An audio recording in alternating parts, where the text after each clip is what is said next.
On a bad day, you have first graders that are sometimes hitting each other. They might not be listening to each other.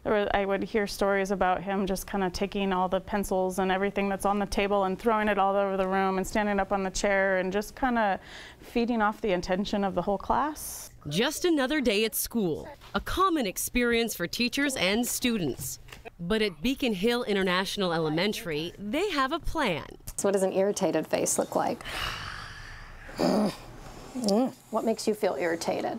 When my brother won't leave me alone. Feelings Bingo is one of the creative tools therapists from the Odessa Brown Children's Clinic uses to help students understand themselves. When did your feelings get hurt?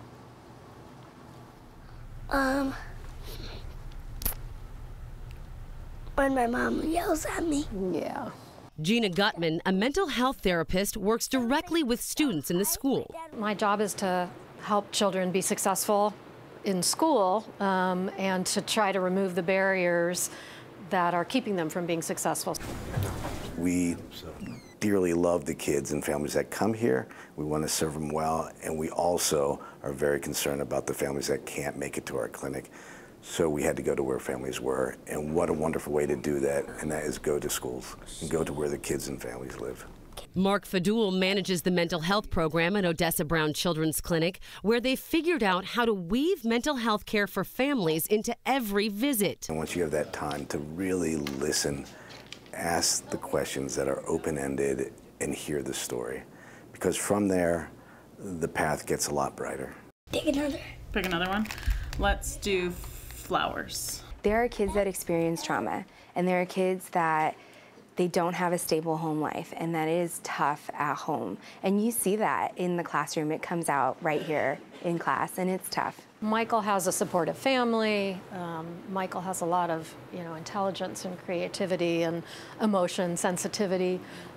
He's, has a more difficult time in the traditional classroom setting. How come we can't all just say, hey, that person's acting out or that person's different, and maybe we should try to understand them instead of just excluding them. When Michael's class gathers on the floor, he uses a special chair that helps him avoid fidgeting. It keeps him focused. That is one tool, and there are a lot of sensory tools and a lot of tools that teachers can use in the classroom to help the kids focus. Having that relationship where I've learned to communicate openly with them through working with the counselors, and they've learned to communicate with me, because I feel like the open lines of communication are what's going to help us succeed. We're all speaking the same language, and there's a tighter safety net. They're little brains and they're little bodies that need healing, and they need love, and they need care. I'm so thankful for the program just to help me help my kids navigate and just have them better prepared to be able to have the words to talk about their emotions.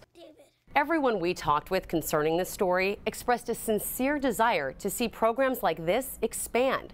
They say that children of all ages should become aware of their own mental health at a young age. That could be a key factor in helping to break the stigma around mental health treatment. For HealthLink, I'm Amity Idrisi.